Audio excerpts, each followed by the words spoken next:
రెండు తెలుగు రాష్ట్రాల్లో ఇప్పుడు icon star Allu Arjun hot topic అయ్యారు.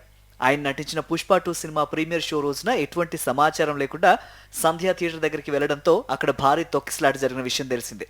అయితే ఈ క్రమంలో రేవతి అనే ఒక మహిళ మరణించారు. రేవతి కుమారుడు శ్రీతేజ్ ప్రాణాపాయ స్థితిలో ఆసుపత్రి పాలయ్యాడు. ఈ విషయంలో అల్లు అర్జున్ తో పాటు సంధ్యా థియేటర్ యాజమాన్యంపై కూడా కేసులు నమోదయ్యాయి. ఈ ఘటనలో అల్లు అర్జున్ పై ఎఫ్ఐఆర్ నమోదు కావడంతో పోలీసులు ఆయన్ని అదుపులోకి తీసుకున్నారు. భారీ ట్విస్ట్ల మధ్య అల్లు అర్జున్ బెయిల్ పై బయటకొచ్చారు.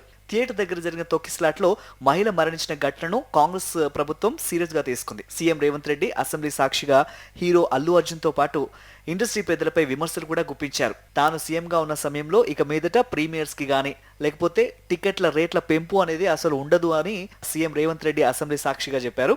రేవంత్ రెడ్డి తనపై చేసిన వ్యాఖ్యలకు కౌంటర్ గా అల్లు అర్జున్ మీడియా సమావేశం నిర్వహించారు. దీంతో ఈ వివాదం మరింత పెద్దదిగా మారింది. అయితే సంధ్యా థియేటర్ దగ్గర ఘటనలో అల్లు అర్జున్ తీరుపై సర్వత్రా విమర్శలు వినిపిస్తున్నాయి. రేవతి మరణానికి అల్లు అర్జునే కారణమని ప్రభుత్వం విమర్శలు గుప్పిస్తోంది. అల్లు అర్జున్ కు బలుపు ఉందని చాలా మంది కామెంట్లు కూడా చేస్తున్నారు. తాజాగా అల్లు అర్జున్ బలుపు గురించి హీరోయిన్ బీజేపీ నాయకురాలు మాధవీలత కీలక వ్యాఖ్యలు చేశారు. ఈ విషయంలో మాధవీలత అల్లు అర్జున్ కు మద్దతుగా నిలిచారు. గత కొన్ని రోజులుగా సోషల్ మీడియాలో ఓపెన్ చేస్తే చాలు అల్లు అర్జున్ కు యాంటీగా ఒకటే పోస్టులు కమెంట్లు పెడుతున్నారు. అల్లు అర్జున్ పుట్టడమే గోల్డెన్ స్పూన్ తో కాదురా, డైమండ్ స్పూన్ తో పుట్టాడు, అతనికి యాటిట్యూడ్ బలుపు ఉంటే తప్పేంటి అంటూ తను పోస్ట్ చేసిన వీడియోలో చెప్పారు నటి మాధవీలత.